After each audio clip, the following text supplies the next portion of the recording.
Well, hello everybody. Um, Happy to have you all on our monthly webinar. My name is Julian. I'm an account executive here at Mission Control. I am personally based in Montreal, Quebec, Canada. So the seasons are changing. The weather is starting to feel nice once again. So happy to feel the weather come through my window, but also happy to give you this overview of Mission Control. We do this webinar once a month. We try to keep it as dynamic as possible. But always, there's always we have an update coming, I think towards the end of this week that's going to be speaking to some new features. One of them, I think that's highly anticipated is the ability to mass create checklist items, amongst others. So keep an eye out for that those release notes coming out, I think on Friday. But with that being said, and being that everyone can see my screen, I hope, happy to go through this overview today and kind of give you a high level of mission control. If you have any questions, feel free to hit them up in either the chat or the questions. I'll try to speak to them during the call. If I miss it or somehow I it goes falls through my fingers. I will be sure to follow up after the webinar and make sure those questions are answered directly.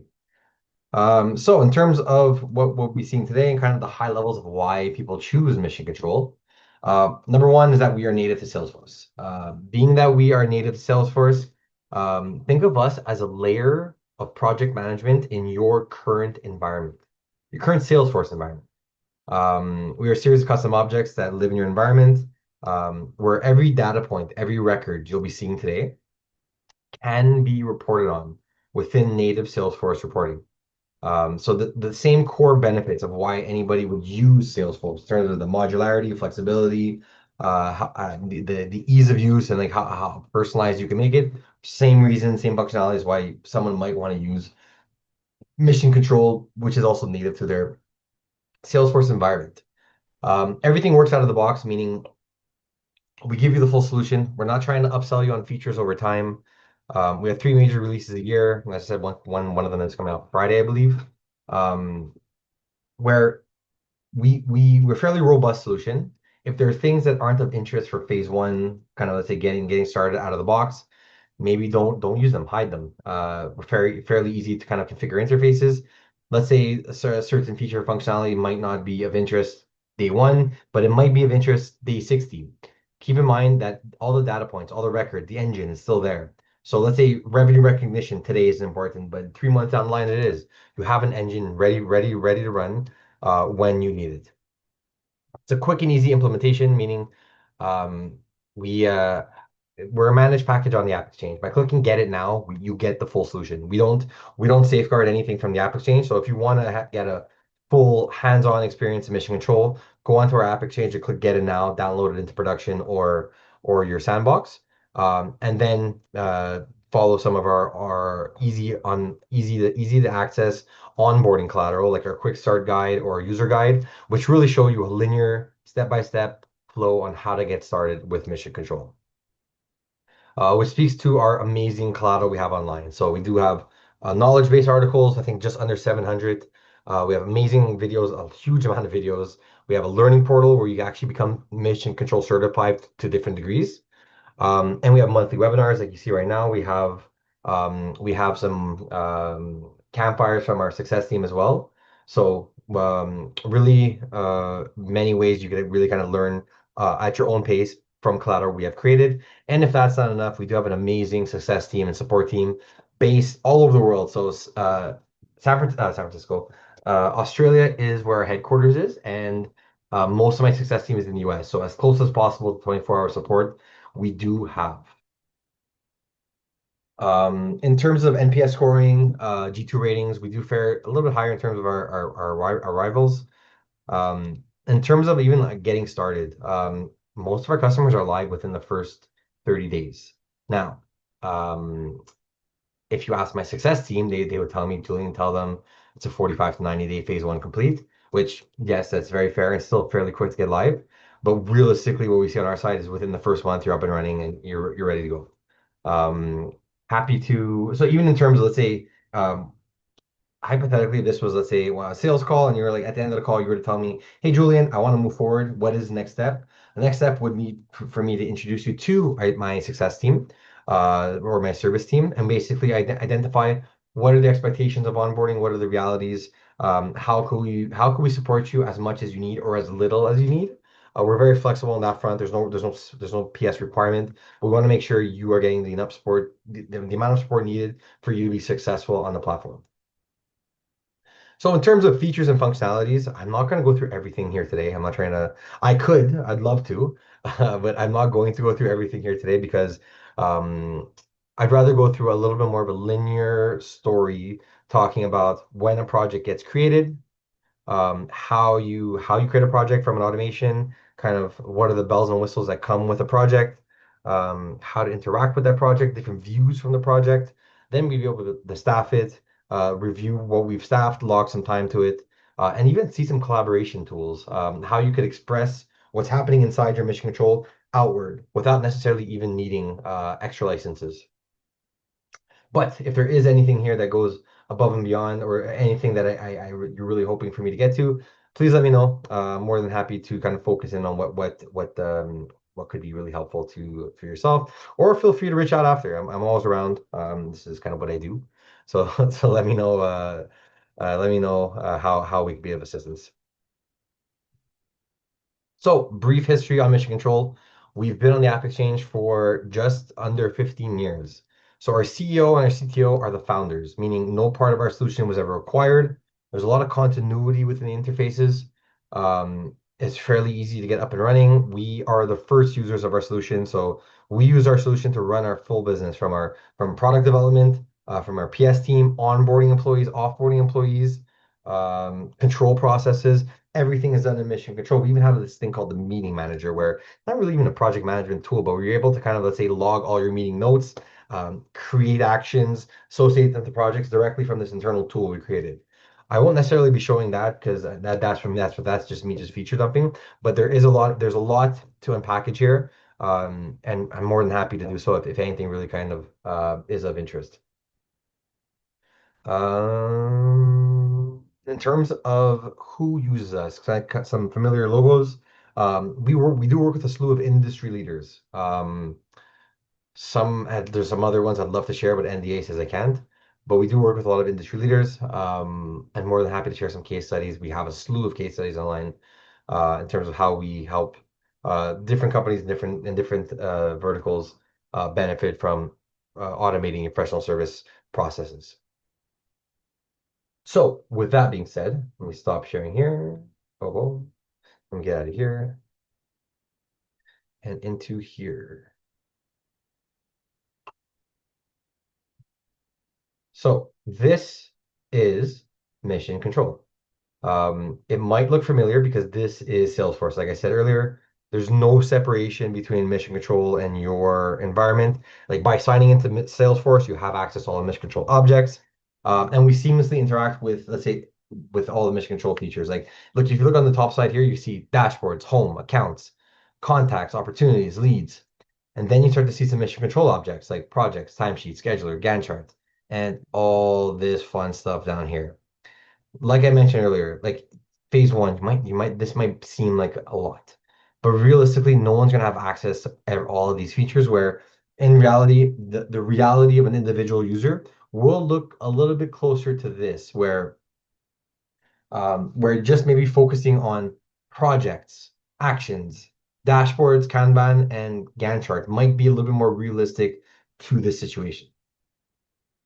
Um, so there's many ways to achieve an individual outcome in mission control.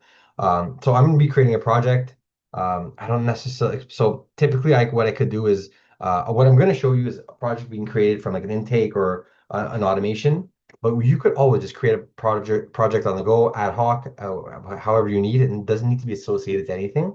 I could always clone a new project, take a project that's existing and kind of just mirror it because I think that's a badass project and I want to replicate its kind of its structure. I could have a backlog of projects and have them existing within a kind of a request queue.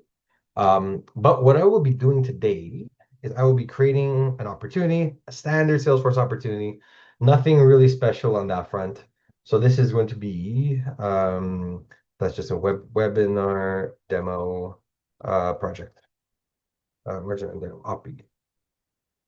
Here we go. Today, next step stage. So this is a standard Salesforce opportunity. Nothing really specific here in terms of mission control. Every company has their own project status reports, project status reports. Every company has their own opportunity pipeline statuses. Every company has their own fields that's important to have an opportunity. Even at mission control, my opportunity page looks very different than this. Um, every business does it slightly differently. What every business also does slightly differently is um, how they want to generate your projects from an opportunity. We are able to match whatever your process is, either how complex or how simplistic it could be. So let's say if you're leveraging CPQ, you can match project templates to CPQ products. If you're just leveraging products over here, what you could do is just add products to an opportunity, like adding SKUs, and each one of those SKUs would have a project template associated to it. So imagine you'd be able to build like a modular project based on multiple products. I think that's kind of cool. So basically you could have either four separate, let's say if I'm doing that example, I could have four products that kind of lead into one project with like four task assignments, or it could be four separate projects. It really depends on what you want. Just to kind of show you kind of see the mechanics and the underlying principles here, what I'm going to do is go in and grab a example project which is based from a template. Any project can be a template. There's no like backroom magic here. There's no like kind of creating templates in a special and weird way. Any project, you click a box, turn it into a template, it becomes part. It joins in this list of project templates. I'm gonna have to create it today. Generation method. We do have multiple generation methods. I'm going to be doing the opportunity generation method. So the opportunity status change is what's going to kick off this project. By clicking save, jumping into here, what we'll see is that basically I'm by moving this to close one, the project will kick off. It doesn't need to be close one. Typically is, let's say your organization, you tell me, hey Julian, I want my project to be kicked off at the quote stage because I want to use that collateral to actually close the project. I get you, I do the same thing. But in this environment, what we see over here by moving this to close one, from no projects, moving this to close one, we'll see one project. Now, this project over here exists right now. It's leveraging a bunch of existing data from that project template.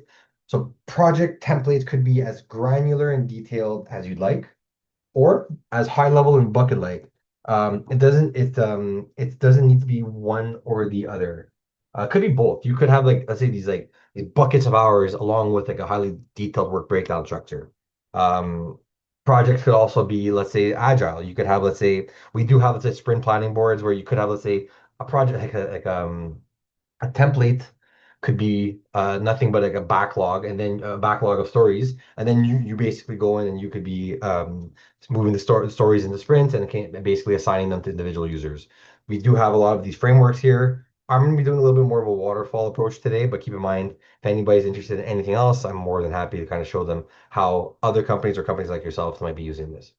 So by jumping into this over here, what we could see now is that we have entered the project. Um, by entering the project over here, what we can see is that we have, well, let me take a step back.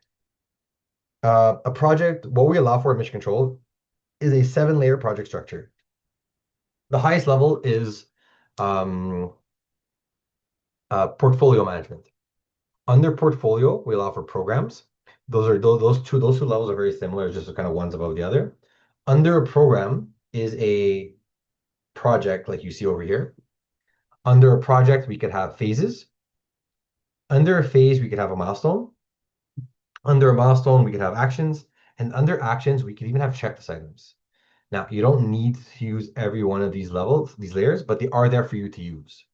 What you could also see is that I have some scheduled hours. I have a duration, start and end date. I have this that needs analysis workshop is assigned to a consultant, a placeholder consultant at that. Where basically it's not necessarily even named user yet. I just know I need a consultant to take this over on this date for this amount of hours.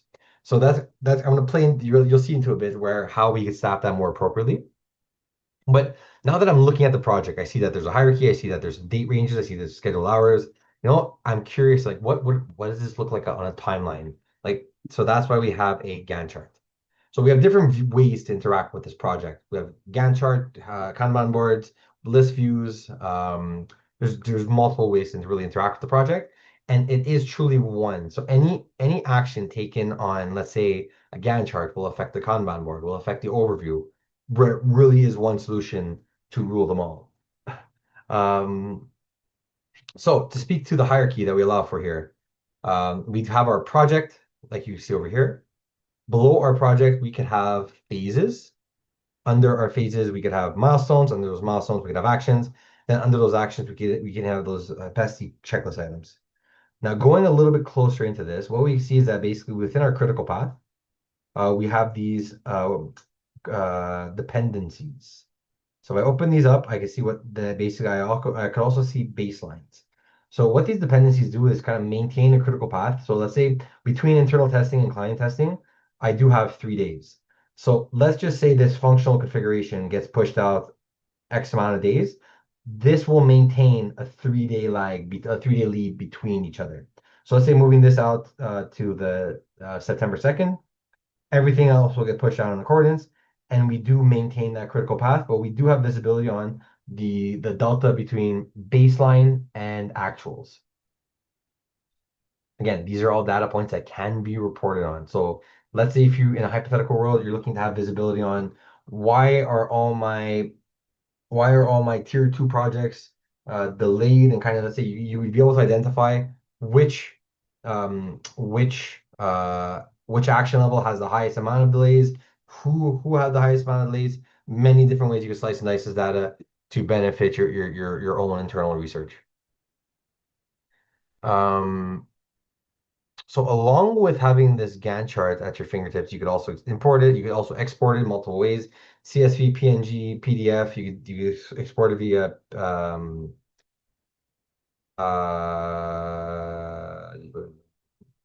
Microsoft Project. There you go.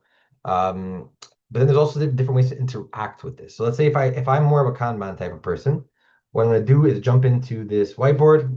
And then I have this over here. There's multiple ways for me to change my visibility. I could look into it by the milestone level. I could see who's working on what. I could say maybe I'm looking at my different priority actions and also the statuses of different actions.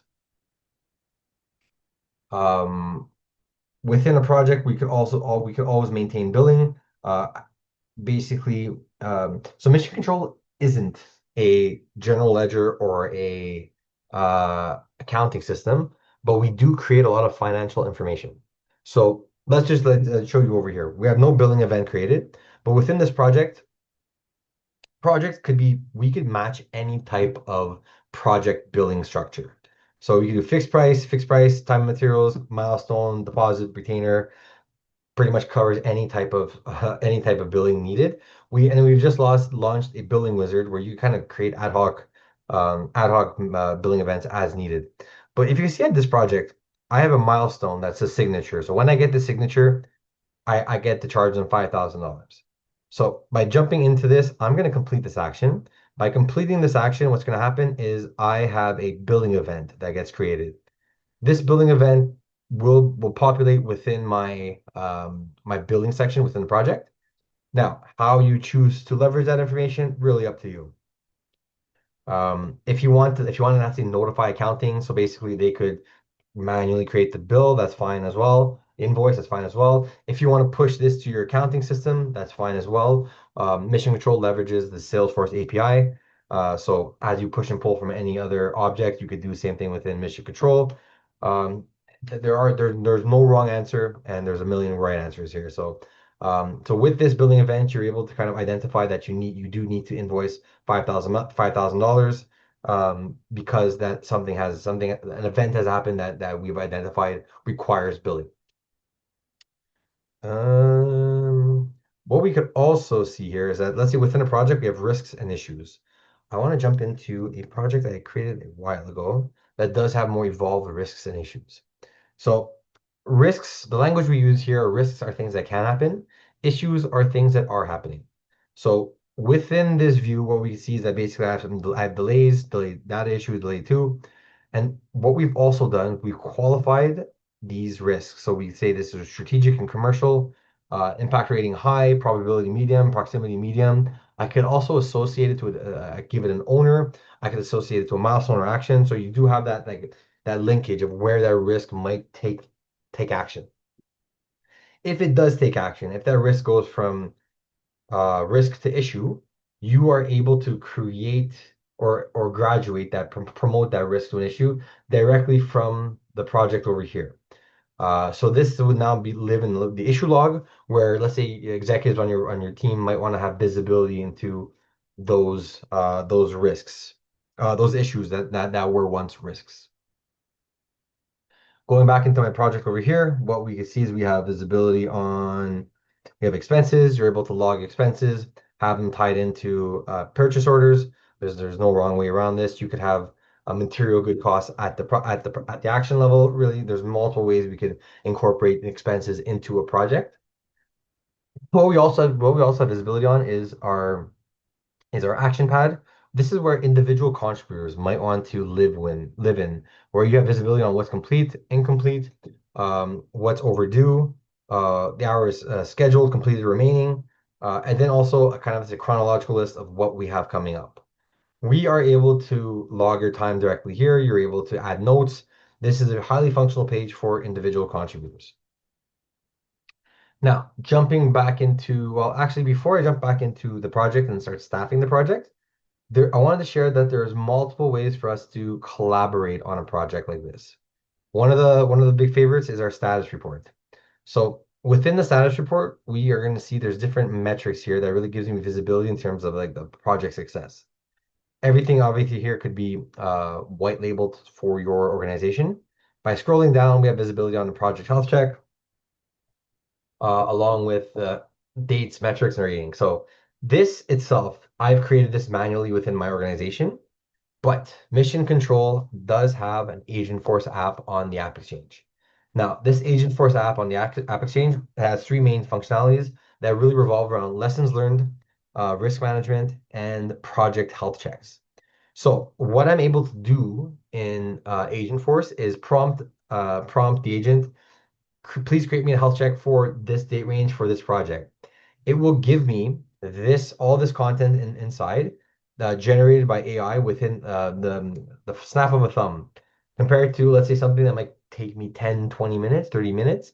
So if you have a small handful of projects, it might not be a really effective tool for saving time.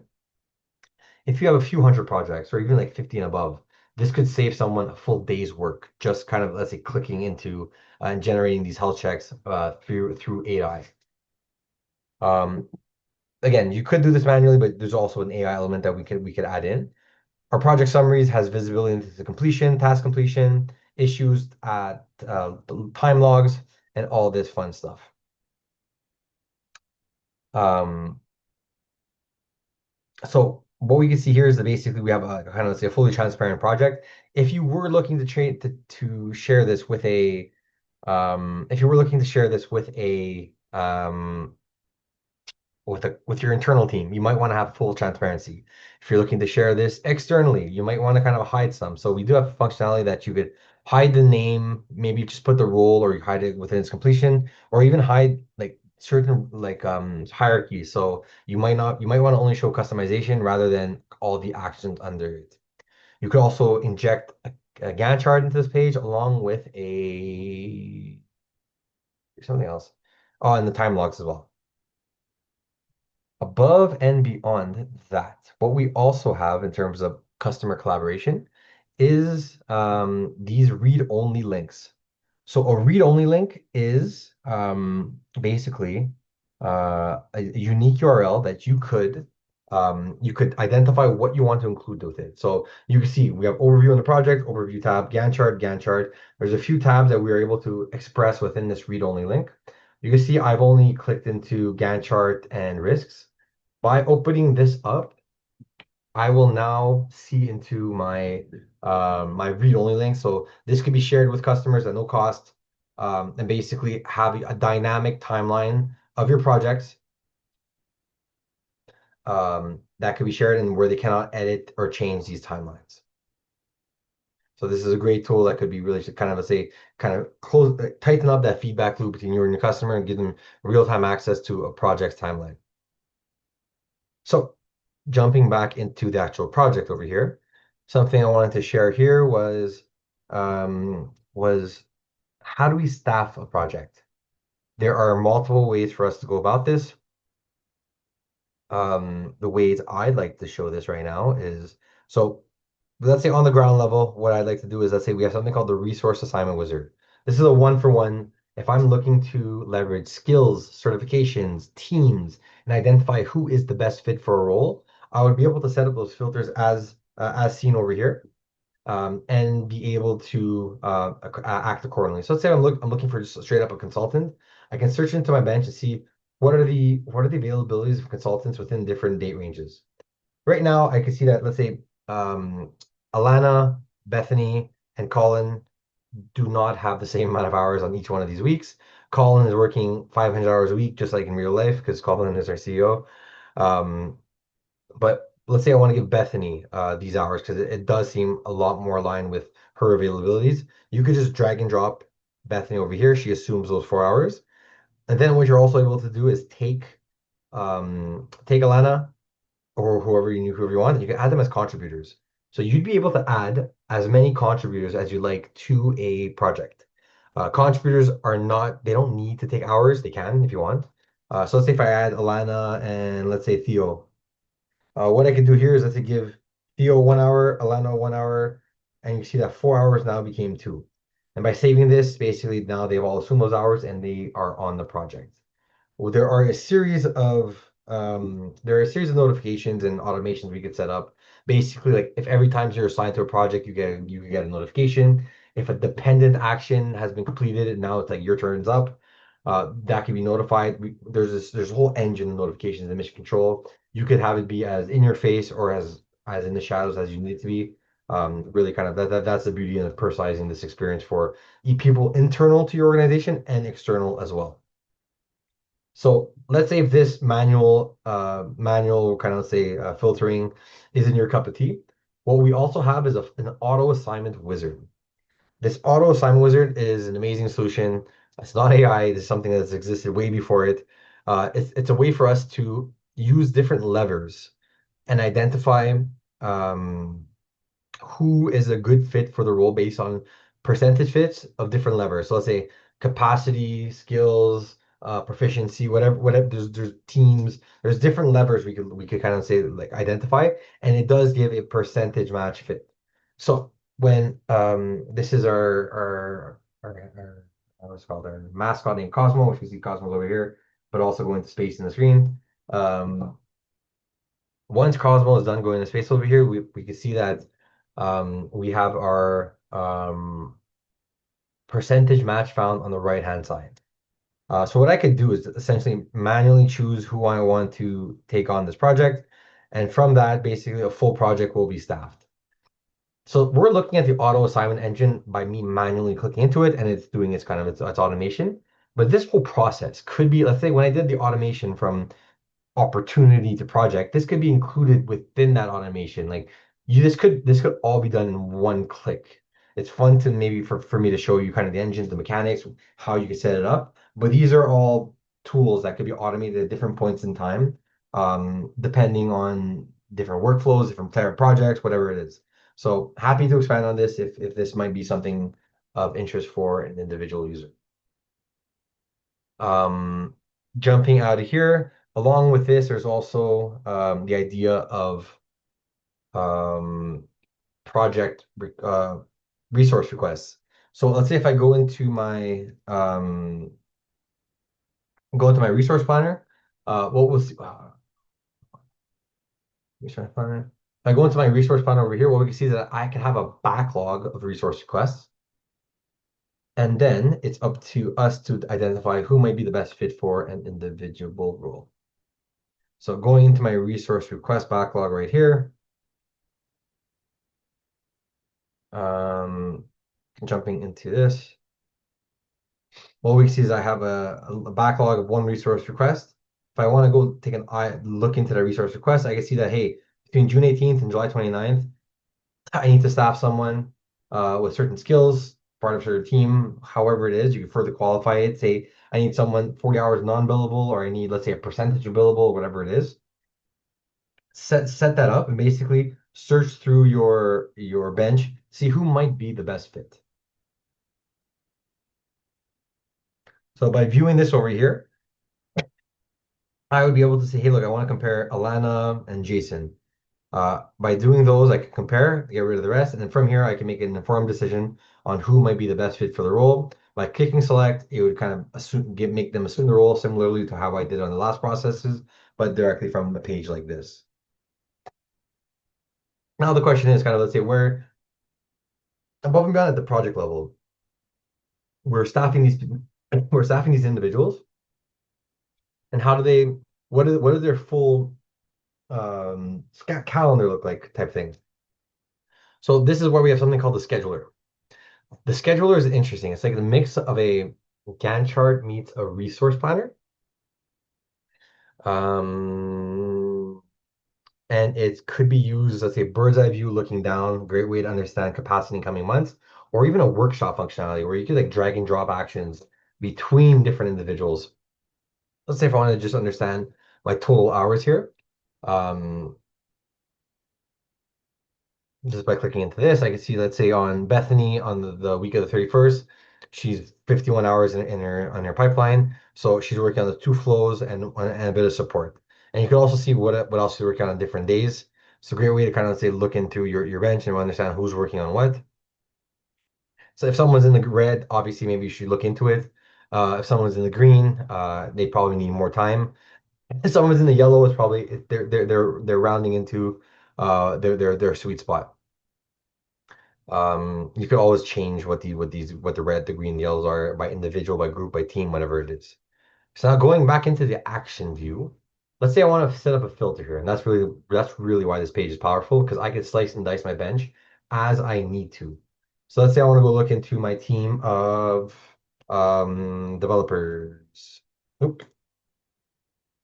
Team of developers. By filtering into this, what we'll see is I can look at who's working on what within my development team. I can see that also I have, let's say, even staffing. I showed you kind of using those mechanisms before. You could also just quarterback actions directly from the placeholder, uh, the placeholder asset into named users.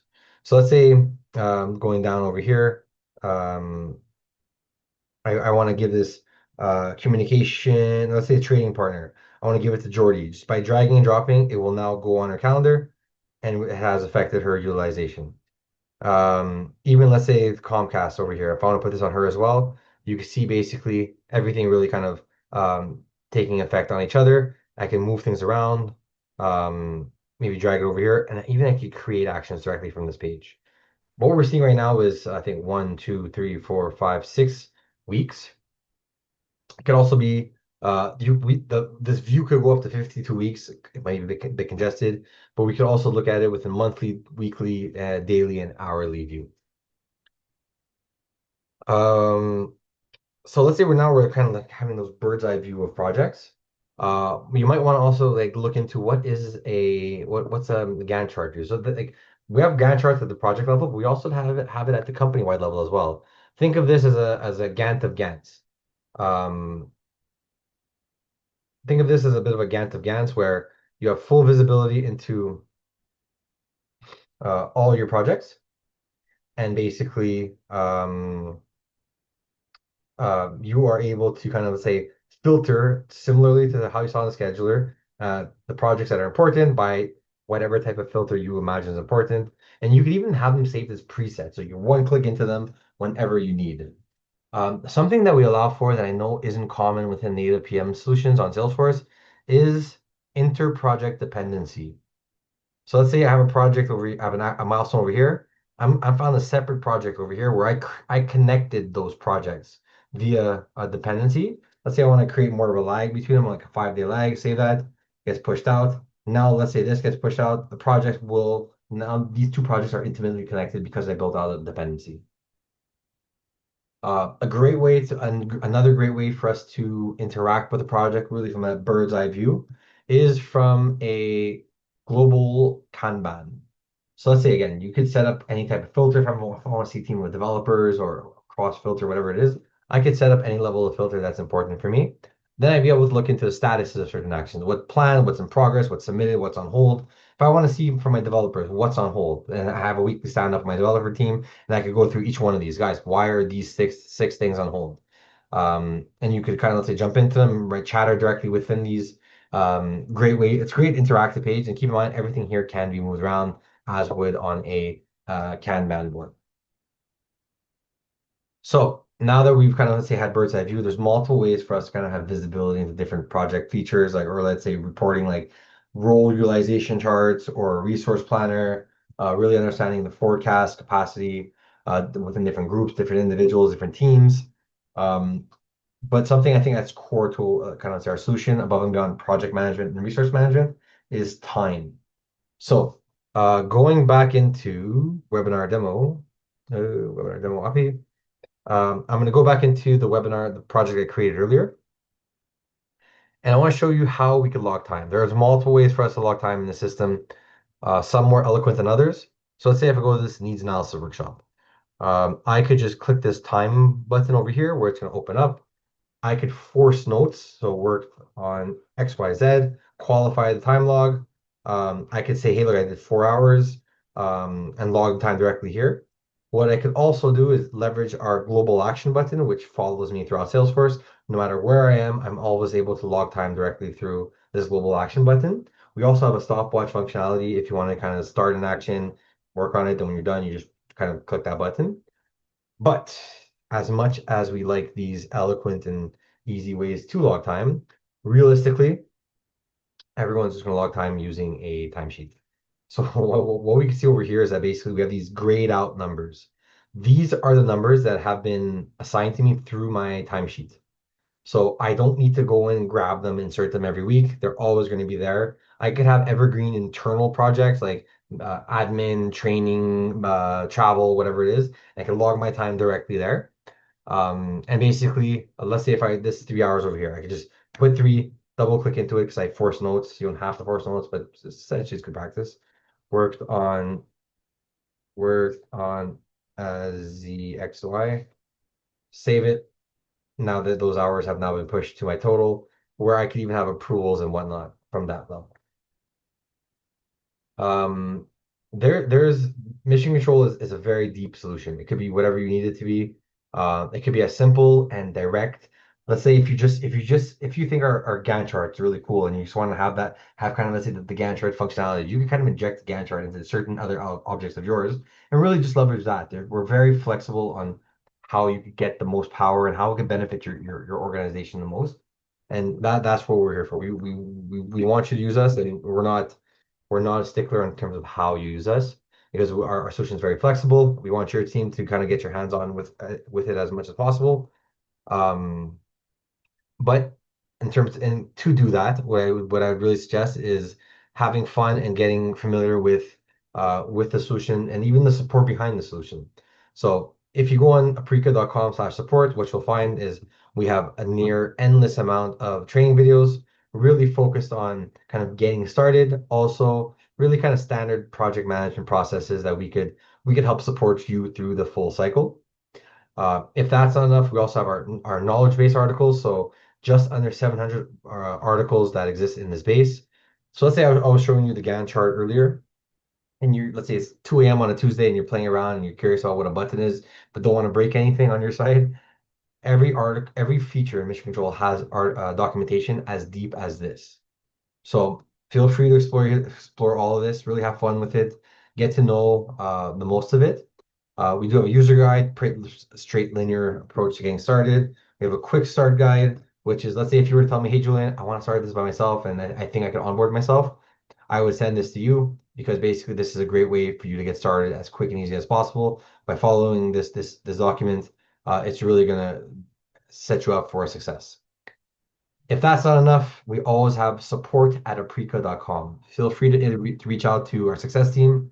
They follow up fairly quickly. They're always there to answer any questions, thoughts, ideas, and really help you as a current customer or maybe a prospect get through some roadblocks. So with that being said, there's a lot more for me to share. If there's anything that really jumps out at you, feel free to reach out to me. I'm always around, happy to kind of have one-on-ones, the lunch and learns, whatever it is that could be helpful for your team, your organization. Reach out my way, reach out to me and Cosmo because we're always here. This guy's always going to space every so often when he gets when he gets staffed by that terrifying arm. But with that being said, look, my name is Julian. Feel free to reach out at any point in time. I'm always around. I particularly manage the America East and Central time zones, along with all of Europe.